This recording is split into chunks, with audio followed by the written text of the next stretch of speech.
On August 6, 1945, a Boeing B-29 Superfortress bomber took off from Tinian Island carrying one of the most world-changing scientific creations, the atomic bomb.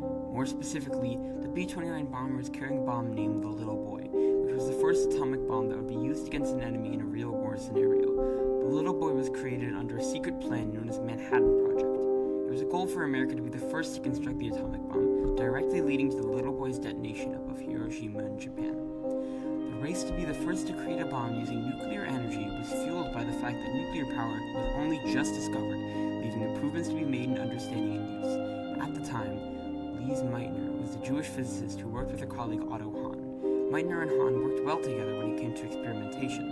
Hahn was the best for conducting, and Meitner was able to interpret the results. The contrast between the jobs of Meitner and Hahn allowed for Meitner to be able to interpret the results apart from Otto, which was vital to the discovery of nuclear fission. During the time that Lise Meitner and Otto Hahn worked together, Hitler was beginning to rise to power.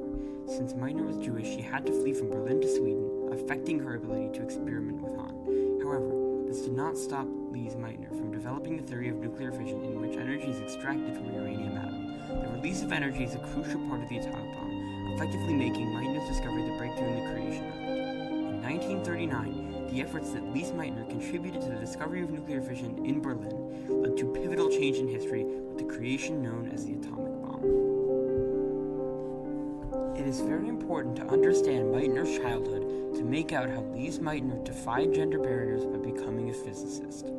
Lise Meitner was born on November 7, 1878 in Vienna. Meitner spent most of her early life reading about physics and math as it fascinated her. Since Meitner was a woman, education was very difficult for her. She was expected to attend school for females. These classes didn't concern Meitner, she was more interested in math and physics. Women were only allowed to attend public higher education multiple years after Lise Meitner had finished her studies, meaning she had to take private schooling in order to pursue higher education. Meitner would have never been able to become a physicist without her parents. Despite her gender, they treated her like they would treat their sons and sent her to private school.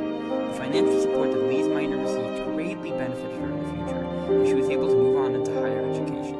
Meitner worked very hard to learn everything that she had missed, and her entire educational career led up to a test known as the Matura. It is essentially an exit exam for secondary school in Austria. This test is very important to Lise Meitner because it will determine if she can continue studying at the University of Vienna.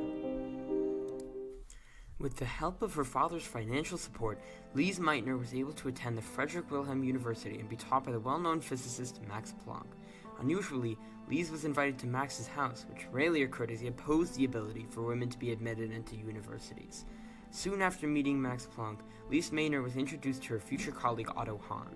Upon first seeing Otto, Meitner was immediately asked to work together, to which she agreed. This is a major turning point in Meitner's life, as she and Otto Hahn would go on to accidentally discover nuclear fission.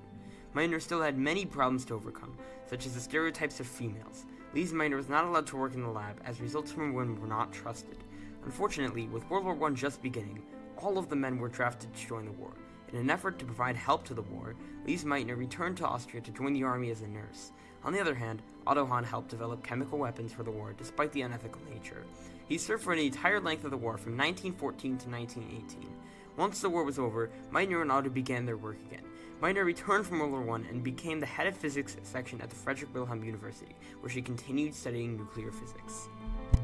With the assistance of many figures like Meitner's parents, Otto Hahn, and Max Planck, Lise Meitner was able to succeed in school and reach a higher level of understanding in physics and math. However, the person that had the largest impact on Lise Meitner's work was an Italian-American physicist named Enrico Fermi.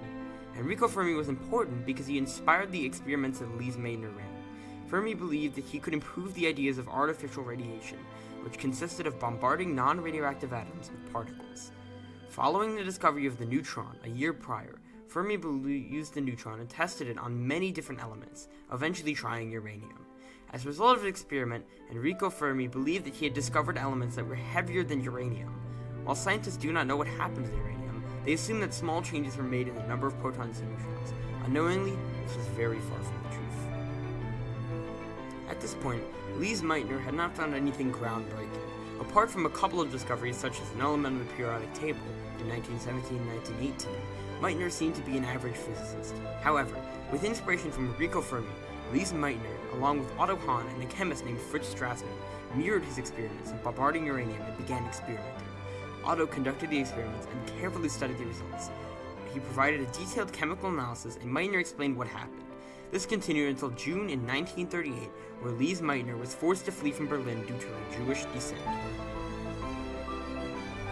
Lise Meitner was forced to flee Berlin with a passport that was not valid and some of her belongings. Despite this, Meitner was able to flee Germany and take refuge in Stockholm, Sweden. While Meitner was gone, Otto Hahn and Fritz Strassmann continued to experiment. In December of 1938, Otto Hahn sent Lise Meitner a letter. Otto explained that the results of the experiment did not make sense. Knowing Otto Hahn, Meitner assumed that he had not made any mistakes and started theorizing. During this time, Meitner's nephew named Otto Frisch was visiting. Meitner and Otto Frisch agreed to take a walk that would soon uncover one of the most world-changing discoveries ever. Lise Meitner and Otto Frisch stopped on a tree stump to calculate. Shortly after this, they made the astonishing discovery that the nucleus of the uranium atom had split in two. Lise Meitner quickly wrote a paper on the process, and as soon as the word was spread out, it had immediately influenced the world. Since Lise Meitner had discovered the reaction needed to create an atomic bomb, she was asked to join the Manhattan Project, which was a government mission to produce the first atomic bomb. Without any thought, Lise Meitner quickly refused the question, saying, "I will have nothing to do with a bomb." While the use of Meitner's discovery seemed to be bad, there were also many great things that came about from nuclear fission. Nuclear fission is also useful in the medical field to counter many previously undetectable issues. Firstly, nuclear fission is used in radiation therapy. Radiation therapy is a cancer treatment strategy that kills cancerous cells. It is executed by damaging the DNA in a cell, which causes the cell to not be able to maintain itself. This leads to the cell dying. Radiation therapy results in the elimination of a region of cancer, or even the complete removal of cancer. Another beneficial use of nuclear fission in the medical field is through sterilization. Radiation from nuclear fission is used to clean the dangerous germs off of tools used for surgery. The use of sterilization is important because foreign germs entering the body can cause life-threatening effects. The use of nuclear fission when scanning the body has assisted doctors to become more precise with their work. Radioisotopes are a liquid that either consumed or injected into a patient. Then, a doctor can use a camera designed to detect the liquid and identify the location of the patient's problems. This is important for medical field because the amount of detail is vital to discovering and curing any medical problems. Another way that nuclear fission has benefited our world is through energy. The splitting of an atom through the process of nuclear fission releases energy which can be converted into electricity. Harnessing the energy from nuclear fission is executed by the heat from the reaction. A nuclear reactor holds machines that use heat from controlled nuclear fission paired with a cooling agent to produce steam that spins a turbine for energy. Nuclear energy is beneficial for many reasons. For example, it provides a sustainable and clean energy source. However, nuclear energy is not completely dependable. Due to its nature, nuclear energy is very dangerous, and if anything goes wrong during the process, there are many ways that nuclear reactors can malfunction, and most failures result in nuclear fallout. A notable instance of disaster associated with nuclear energy was the incident at Chernobyl in Ukraine. A fire resulting from a steam explosion causes a plume that spreads radioactive particles around the plume called nuclear fallout. Nuclear fallout is extremely dangerous to people, as radiation poisoning only becomes noticeable many years following the accident.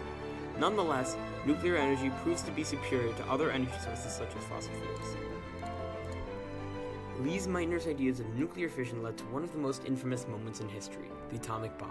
The atomic bomb left a major impact on the world in many ways, but the most notable one is used during World War II. The atomic bomb is a weapon which uses nuclear fission to release a huge amount of energy at once, causing catastrophic damage. Another way that the atomic bomb was used for was atomic diplomacy. Atomic diplomacy is the name for threatening atomic warfare to reach a goal. This was very effective at the time of World War II because many people were scared of the atomic bomb. The creation of the atomic bomb led to the definitive end of the war. Following the successful bombing of multiple cities from the US, Japan accepted defeat. Even though Lise Meitner was invited to create the atomic bomb, she firmly believed that her discovery shouldn't be used for harm and did not hesitate to decline the offer. Lise Meitner's discovery of nuclear fission left a huge impact on the world in the form of the atomic bomb and multiple medical benefits. The discovery of nuclear fission not only led to immediate changes in the world, long-lasting changes are still emerging to this day. Many scholars continue to experiment and discover new things about nuclear fission. Nuclear fission remains one of the most effective discoveries in our understanding and use of nuclear science.